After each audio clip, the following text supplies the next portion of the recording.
Kita akan kembali belajar tentang firman Tuhan dalam rangka metanoia atau perubahan pola pikir. Karena tanpa perubahan pola pikir, maka kita tidak ada bedanya dengan orang-orang dunia. Ya. Jadi ada pola pikir perjanjian lama, ada pola pikir perjanjian. Jangan sampai kita terperangkap di dalam pola pikir perjanjian lama. Pola pikir perjanjian lama itu adalah Allah di luar kita. Ya, Allah di luar kita mengemis atau kita begging, meminta kepada Tuhan, tolong aku Tuhan. Pola pikir perjanjian baru, Allah di dalam kita bertindak bersama dengan Tuhan. Saya melihat bahwa betul loh, kita harus percaya bahwa tidak ada penghukuman di dalam Kristus. Kesalahan kita kayak apapun itu tidak ada penghukuman. Yang kedua, apapun yang kita ambil keputusan kita tetap diberkati. You are still blessed. Efesus 1 ayat berapa itu ya? Ayat 3 coba kita buka. Oh ya, ayat 3 betul. Terpujilah Allah dan Bapa Tuhan kita Yesus Kristus yang di dalam Kristus telah mengaruniakan kepada kita segala berkat rohani. You are blessed. Kita semua sudah diberkati dengan segala berkat di surga. Jadi keputusan apapun yang kita ambil, ya kita tinggal mengambil konsekuensinya. Tapi tidak berarti kita kehilangan berkat, saudara. Makanya kita perlu memilih. Nah ini akan saya sharingkan pada pagi hari ini supaya kita tidak salah memilih. Ada berapa banyak saya ketemu anak-anak Tuhan yang memang karena tidak dilengkapi mungkin ya di komunitas untuk memilih yang baik dari Tuhan. Sehingga mereka cenderung masih punya pola pikir perjanjian lama. Sekali lagi perjanjian lama adalah Tuhan di sana, saya di sini, saya mengemis kepada Tuhan. Perjanjian baru Tuhan di dalam saya dan Tuhan. Bahasanya bukan lagi aku dan kau, tapi kita. Kita harus berani mengatakan perkataan yang kukatakan adalah roh dan hidup. Katakan itu kepada sakit penyakit kita, katakan itu kepada masalah kita. Perkataan yang kukatakan adalah roh dan hidup. Dan aku perintahkan untuk sakit penyakit keluar, aku perintahkan untuk kelimpahan dari seberang datang kepadaku. Harus berani, saudara. Ya, itu caranya. Nah, ada beberapa contoh yang seringkali membuat pikiran kita terikat ya. Saya kasih satu contoh supaya kita hati-hati, saudara, kita lebih akurat membaca Alkitab. Kita buka Yesaya pasal 30, ayat 1. Celakalah anak-anak pemberontak yang demikian firman Tuhan, yang melaksanakan suatu rancangan yang bukan daripadaku. Nah, saya mau cerita begini. Berapa banyak dari kita sering mendapat nasihat pada saat kita mengalami kegagalan, belum mendapat jawaban dari doa yang kita doakan. Kita berdoa lalu belum dapat jawaban atau kita mengalami hal yang tidak enak, lalu kita dihibur oleh rekan-rekan kita atau hamba Tuhan, bahkan dikatakan jangan khawatir, memang rencana Tuhan bukan rencana kita, jalannya bukan jalan kita, pikirannya bukan pikiran. Sejauh langit dari bumi, demikianlah jauhnya jalanmu dari jalanku. Jadi gak usah khawatir. Itu adalah nasihat yang mematikan, saudara. Betul ya? Karena dari sini dikatakan definisi orang yang melaksanakan rencana yang bukan daripada Tuhan, itu adalah pemberontak dan orang-orang celaka. Kita bukan, saudara. Di perjanjian baru, pola pikir perjanjian baru, apapun yang kita lakukan, kita diberkati. Kalaupun kita salah, tugas kita adalah mencari kehendak Tuhan. Sekalipun ada waktu-waktu yang hilang karena kita salah berpikir, Efesus jelas mengatakan, redeem your time. Tebus waktumu. Usahakan kau mengerti kehendak Allah. Jadi pada saat kita mengalami hal yang tidak sama dengan yang Alkitab katakan, bukan malah kita mengkonfirmasi, ya memang aku tidak sama pikiranku dengan pikiran Tuhan. Rencanaku dengan rencana Tuhan tidak sama. Itu artinya kita mengkonfirmasi bahwa aku pemberontak. Karena aku orang celaka. Seperti itu. Kemudian yang kedua, yang memasuki satu persekutuan, yang bukan oleh dorongan rohku sehingga dosa mereka bertambah-tambah. Perjanjian baru bilang apa? Kami memiliki pikiran Allah, bukan aku. Kami semua. Itu sebabnya di dalam perjanjian baru kita di-encourage untuk saling menasehati. Saya pernah katakan bahwa pelayanan counseling itu adalah produk dunia yang masuk dalam gereja. Counseling itu bagus, saudara, untuk orang yang tidak mengenal Tuhan. Bahkan kita harus menjadi counselor semua. Mengapa? Karena di dalam kita ada the great counselor. Orang harusnya suka mendengar nasihat kita. Nah kita di dalam gereja Tuhan, hendaklah perkataan Kristus dan segala kekayaannya, segala manifestasinya tinggal di dalam kita sehingga kita dengan hikmat Allah saling menasehati, saling menguatkan. Itulah yang namanya original counseling di dalam gereja Tuhan. Jadi harusnya yang buka praktek-praktek psikologi, counseling gitu, pasiennya banyaknya bukan anak Tuhan. Harusnya ya. Karena profesi mereka ini sangat membantu, saudara. Sangat membantu mereka yang tidak kenal Tuhan. Bahkan anak-anak Tuhan yang belajar psikologi itu adalah anak-anak Tuhan yang punya nilai, adalah psikolog-psikolog yang punya nilai plus. Karena dia bukan tahu jiwa saya, dia tahu originalnya, spiritnya. Jadi bersyukurlah anak-anak Tuhan yang ambil jurusan psikologi. Karena udah double dia pengetahuannya. Ada hikmat dari Allah, secara psikologi juga menguasai. Sama dengan anak-anak Tuhan yang sekolah kedokteran. Cuma dokter tuh areanya di tubuh, di fisik. Psikologi areanya di jiwa. Tambah lagi mereka anak Tuhan, lengkap, sudah komplit gitu ya. Nah sekarang kita orang bertanya gini, Pak kenapa kalau emang janji-janji Tuhan itu indah-indah semua? Kok gak semuanya dapat? Kenapa gak semuanya dapat? Kenapa ada yang harus kerja keras, ada yang terlahir ya begitu sudah kaya gitu ya. Ada yang terlahir miskin gitu ya.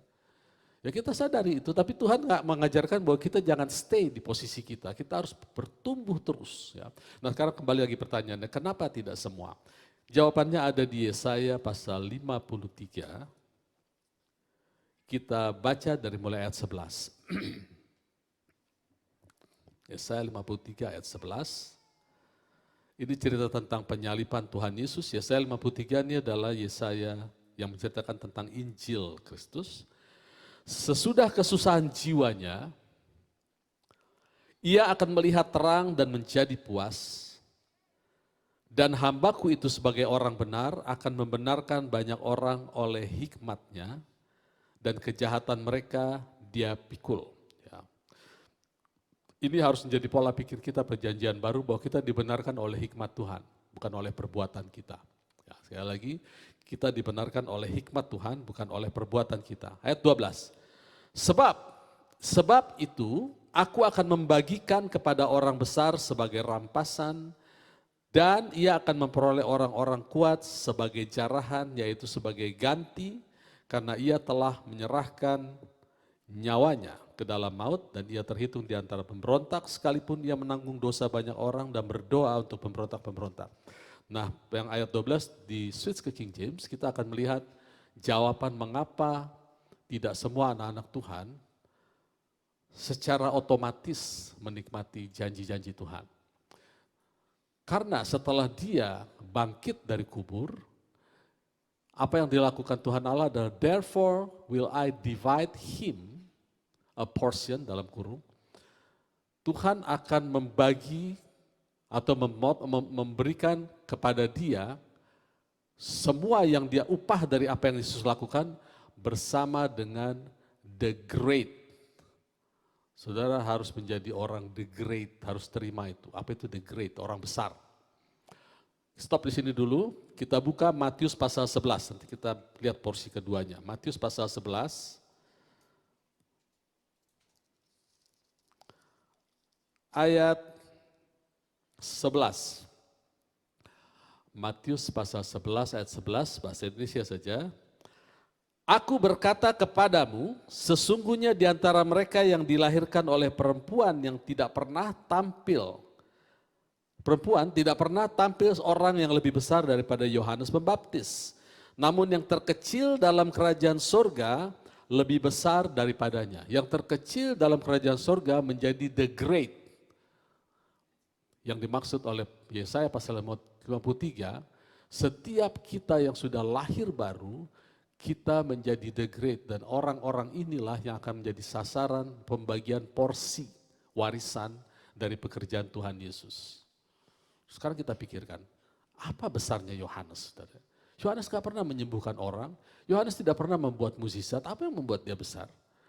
Dari semua nabi-nabi, bahkan Nabi Elia, Nabi Musa yang sudah berbuat banyak mukjizat, itu tidak lebih besar dari Yohanes. Mengapa? Karena semua nabi-nabi hanya cerita Mesias akan datang, semua message-nya seperti itu. Dalam raja-raja itu gambaran bahwa raja segala raja akan datang. Terus sampai zaman Salomo, Raja Salomo terakhir setelah dia meninggal terbagi dua. Setelah itu Tuhan bilang udah stop ini.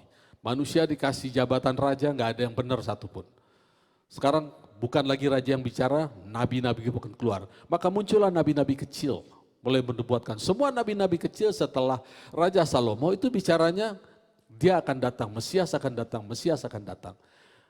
Dan waktu Yohanes Pembaptis datang, bicaranya lain. Mesias sudah datang. Itu dia orangnya. Lihat anak domba Allah.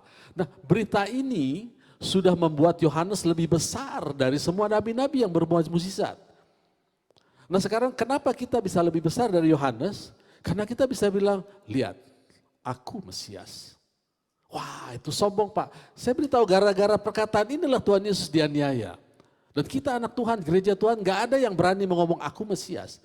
Gak ada yang sadar bahwa kata Mesias itu bukan gelar Tuhan Yesus saja. Saul itu Mesias yang diurapi. Mesias kan artinya diurapi. Nabi-nabi zaman dulu itu Mesias, Hamasiah. Lalu para raja-raja itu Mesias. Mesias yang asli datang, sang pengurapan itu datang, lalu menjadikan kita Kristus. Kita pun Mesias, di dalam Mesias. Itu sebabnya kita lebih besar, karena kita tidak lagi seperti nabi-nabi bilang, Mesias akan datang, Mesias akan datang. Kita tidak seperti Yohanes, lihat Mesias bersamaku. Kita mengatakan, aku di dalam Kristus, hidupku bukannya aku lagi, tapi Mesias hidup di dalamku, makanya kita lebih besar. Dan orang-orang yang berani mengatakan ini disebut the great. Yang mendapat sasaran porsi pekerjaan Tuhan Yesus. Kita harus berani terima ini. Well, tiap hari kita bangun, terima kasih Tuhan, aku adalah Kristus. Hidupku adalah Kristus. Aku bukannya aku lagi yang hidup, tapi Kristus hidup dalamku. Iblis gak suka dengan statement ini. Makanya kepada orang agamawi, kalau kita bicara seperti itu, kita akan dipelototin. Gak usah peduli saudara, mereka tidak mati buat kita. Mesias sudah mati untuk kita, untuk masuk ke dalam kita. Dan dia mati untuk dosa-dosa kita, supaya kita bisa disatukan dengan Mesias. Aku dan Kristus satu. Perkataanku adalah roh dan hidup. Harus mengubah kehidupanku. Nah, inilah yang disebut dengan orang-orang the great. Ya, bisa paham di sini? Ini harus terus kita pelajari. Kalau kita dikembangkan pola-pola pikir, oh enggak lah, kita bukan Mesias lah. Itu lama-lama, saudara. Pola pikir seperti jalanmu bukan jalanku, rencanamu bukan rencanaku. Kita udah lihat ya, Yesaya 30 itu enggak main-main ya. Kalau sampai kita berani mengatakan jalan Tuhan bukan jalanku, kita pemberontak. Itu statement firman Tuhan. Jadi dilawan itu dengan firman Tuhan. Bahwa kita adalah the great. Yang kedua, kita balik lagi ke Yesaya pasal 53, bukan 30. Ayat 12, tapi kita buka di versi King James-nya lagi, karena bahasa Indonesia terjemahannya, Bapak Ibu Saudara boleh lihat sendiri, terjemahannya agak beda ya. Karena memang mungkin dulu waktu diterjemahkan, penterjemahnya berusaha memberikan makna yang lebih kuat, tapi malah beberapa kasus malah menjadi melenceng. Therefore will I divide him a portion. Porsi apa sih yang dibagikan kepada kita, kepada orang-orang besar? Yaitu Roh Kudus. Kita dibenarkan oleh hikmat. Jadi kita dinyatakan benar, itu porsi. Dan itu membuat kita lebih besar dari Yohanes Pembaptis. Atau saya mau katakan, porsi yang diberikan ini adalah porsi yang disebut otoritas. Sehingga kita sekarang bukan lagi manusia biasa, tapi manusia dengan roh Allah di dalamnya. Kita menjadi great. Oke, kalau udah great, berkuasa dong Pak? Belum, sebentar ya. Kedua ya, yang kedua, he shall divide the spoil with the strong. Spoil itu adalah rampasan. Rampasan yang diambil Tuhan Yesus pada waktu dia masuk ke alam maut itu apa sih? Semua kuasa sakit penyakit, kemiskinan itu dirampas oleh Tuhan. Iblis tidak lagi punya kuasa sama sekali, tidak punya lagi otoritas, tidak bisa memiskinkan orang, tidak bisa berbuat seperti yang dibuat kepada Ayub. Memiskinkan Ayub dalam hitungan jam, tidak bisa lagi. Iblis tidak lagi berkuasa atas maut, dia tidak bisa lagi membuat kita mati muda. Ya, itu dirampas semua dan itu dibagikan tidak kepada semua orang Kristen tapi kepada hanya the strong. Jadi ingat the great and the strong itu adalah kita dua-duanya. The great otomatis saudara, karena kita dirampas dari alam maut, dari alam gelap, dipindahkan ke dalam kerajaan terang, kita menjadi the great.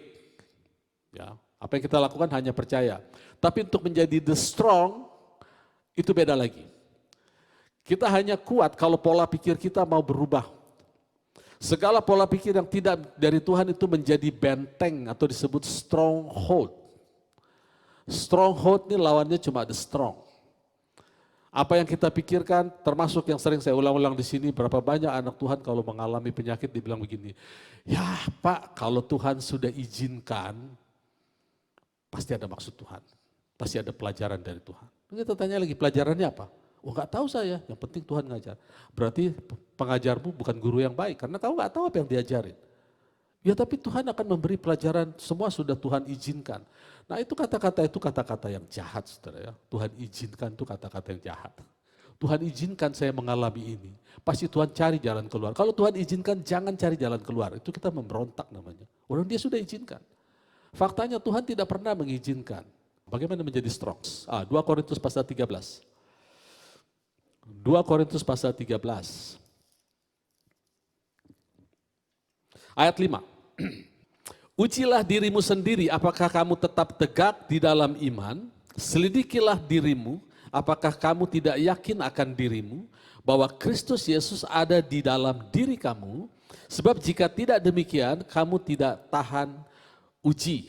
Ya, untuk menjadi the strong tahan uji, yakinkan kita adalah salah satu dari the great, yaitu bahwa Kristus ada di dalam kita. Ingat pada waktu bangsa Israel keluar, saya akan ulang-ulang terus, bangsa Israel keluar dari Mesir masuk ke tanah Kanaan, ada 2 figur yang memimpin, Musa dan Yosua. Musa lambang dari otoritas, the great, ya, makanya dibilang the great Moses. Itu masuk ke dalam buku filosofi, buku filsafat yang non-Kristiani, ditulis kepemimpinan Musa. Musa itu orang hebat, saudara. Perkataannya penuh kuasa, Alkitab juga tulis. Tapi kalau mau detail, Bapak Ibu Saudara bisa cari di perpustakaan, bahwa Musa itu dikenal sebagai salah satu filsuf. Sebelum filsuf-filsuf yang terkenal sekarang yang berasal dari Yunani. Bahwa ada pernyataan dari beberapa filsuf Yunani di abad ke-6 mengatakan bahwa sesungguhnya filsuf terbesar itu dari Israel, yaitu Musa. Ini orang besar. Jadi orang besar inilah yang membawa bangsa Israel keluar dari tanah Mesir, tapi yang membawa bangsa Israel masuk ke tanah perjanjian yang adalah gambaran Kristus adalah power, Yosua atau the strong man. Yesus datang, mengajar, setelah dia dicobai di padang gurun, dia mengajar dengan kuasa, orang Israel komentar gini, siapa orang ini? Dia mengajar dengan authority and power. Yesus gabungan dari Musa dan Yosua. Sekarang Yesus datang, dikatakan di Yesaya pasal 9 bahwa seorang anak telah lahir untuk kita, seorang bayi telah lahir untuk kita, seorang anak diberikan kepada kita. Jadi authority dan power diberikan kepada kita. Authority adalah ketika Roh Kudus masuk ke dalam kita, kita punya otoritas. Itu sama dengan begini Bapak Saudara, kalau kita masuk ke kepolisian, lalu kita dikasih kostum, dikasih senjata, dikasih baju, segala macam, itu kita punya otoritas. Ya, seberapapun besarnya penjahat yang kita hadapi, mereka akan takut bukan karena kita, tapi karena otoritas. Tapi kalau kita tidak bertindak dengan kuasa, waktu misalnya ada penjahat, ada maling gitu ya, kita tangkap, setelah ditangkap kita telepon pusat. Halo kantor pusat, saya dapat maling 1. Saya apain nih? Saya tangkap atau saya lepas? Atau saya apain nih? Nah gitu nggak punya kuasa. Maka kantor pusat akan bilang, oke, kamu bawa ke sini, malingnya serahkan kepada kami, juga kostummu serahkan, semua senjatamu serahkan, karena kamu nggak pantas pegang itu. Nggak tahu what to do-nya. Banyak anak Tuhan begitu kan? Dihadapkan kepada masalah, Tuhan harus saya apa itu? Tuhan beri tunjuk, ajar kami Tuhan, menghitung hari-hari. Jangan saudara, ajar kita untuk mengerti kehendak Tuhan. Hari-hari ini jahat, usahakan kita mengerti kehendak Tuhan. Speak wisdom kepada outward. Ada 2 yang menulis, Efesus dan Kolose. Berjalanlah dalam hikmat. Di dalam lingkungan. Maksud berjalan dalam hikmat itu adalah berkata-katalah hikmat, perkatakan firman. Segala pikiran akan mengepung kita akan dibilang kamu tidak bisa ini, kamu tidak bisa itu. Bawa pikiran itu kepung dengan firman Tuhan. Jangan banyak bicara, jangan confirm itu. Ya. Kita bisa belajarlah bagaimana menghancurkan stronghold. Ya. Pada waktu bangsa Israel mau masuk ke tanah Yeriko, ada benteng Yeriko. Bagaimana sih mereka menghancurkan benteng itu? Karena mereka belum diajar soal memperkatakan firman, ya memang belum ada firman Tuhan dalam bentuk buku waktu itu. Mereka hanya disuruh melakukan satu firman Tuhan aja, kelilingi sampai 7 kali. Jadi mereka menjadi pelaku firman. Mungkin mereka mengelilinginya sambil ngedumel. Apaan sih Musa begini? Tapi suruh nggak boleh ngomong, diam. Sampai hari ke-7 disuruh teriak, mereka teriak, hancurlah benteng itu. Sama, sekarang bagaimana Pak kita mengalahkan stronghold? Katakan kita punya pikiran yang salah tentang firman Tuhan. Bagaimana saya tahu itu salah atau benar? Baca firman, jangan komentar apa-apa. Saya sudah berdoa nih Tuhan, sakit saya belum keluar, diam. Jangan komentar, baca firman, terus saja. Sampai akhirnya benteng itu runtuh, baru oh itu maksudnya. Pernah ngalamin gitu? Bertanya sama Tuhan, apa nih maksudnya Tuhan? Tiba-tiba, oh itu sambil bunyi ini ya. Oh itu maksudnya. Nah itu artinya bentengnya rubuh sudah. Dan senjatanya cuma satu, firman Tuhan. Oke. Kita buka ayat terakhir, 2 Korintus pasal 10. 2 Korintus pasal 10, ayat 3. Memang kami masih hidup di dunia, tetapi kami tidak berjuang secara dunia. Oke, ya, tidak berjuang secara dunia. Karena senjata kami dalam perjuangan bukanlah senjata duniawi, melainkan senjata yang diperlengkapi dengan kuasa Allah. Jadi kalau saudara mau jadi the strong, mendapat spoil atau mendapat rampasan, pakai senjata ini, kuasa Allah. Yang sanggup untuk meruntuhkan pola pikiran. Jadi benteng-benteng ini adalah pola pikir yang salah. Gak usah hiraukan iblis sudah kalah. Ya, tapi pola pikir kita bisa mengalahkan kita. Ayat 5, kami mematahkan setiap siasat orang atau pola pikir orang dan merubuhkan setiap kubu yang dibangun oleh keangkuhan manusia untuk menentang pengenalan akan Allah. Kami melawan segala pikiran dan menaklukkannya kepada Kristus. Jadi gini saudara, ya. Kalau kita punya pikiran salah, misalnya ya, yang saya tadi, yang paling sering saya temukan adalah Tuhan mengizinkan. Waktu kita tanam itu sebagai stronghold, sebagai benteng, maka iblis bersembunyi di balik benteng itu. Dia akan memperkuat, itu Tuhan izinkan. Jangan dilawan, tenang aja, rileks saja, nikmati saja. Gitu ya. Jangan pakai firman, karena kalau pakai firman dia harus, bentengnya runtuh, dia kelihatan dia harus keluar. Itu sebabnya dia lindungi, kadang-kadang dia pakai orang lain, mungkin para pendeta juga dipakai untuk meneguhkan, sudahlah. Terima saja, itu sudah takdir. Pada waktu kamu ada di dalam rahim ibumu, waktu kamu ditenun, sudah ditentukan seperti itu hidupmu. Makin kuatlah kita membandelnya saudara. Sudah terima saja, Tuhan sudah izinkan. Tanamkan dalam diri kita bahwa kita adalah the great and the strong.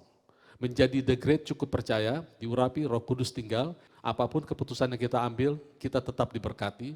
Mau kita kekurangan, mau kita pulang karena sakit, kita tetap the blessed man, the blessed woman. Tapi kalau kita mau ngambil apa yang sudah Tuhan janjikan untuk kita, jadilah the strong. Pilihan.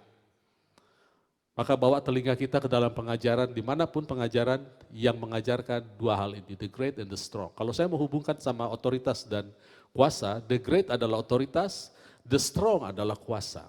Ya, artinya dijelas itu.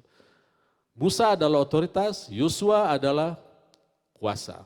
Tanpa Yosua, bangsa Israel akan putar-putar di padang gurun. Tanpa strong, kita akan putar-putar di padang gurun. Kekristenan kita tidak menjadi berkat. Jadilah the strong. Satu-satunya cara kita strong adalah, kuat adalah, kalau kita tahu bahwa Kristus ada dalam kita, bahwa firman Tuhan yang selalu kita pakai dalam mulut kita. Amin. Puji Tuhan, Tuhan Yesus memberkati. Saya undang yang bertugas.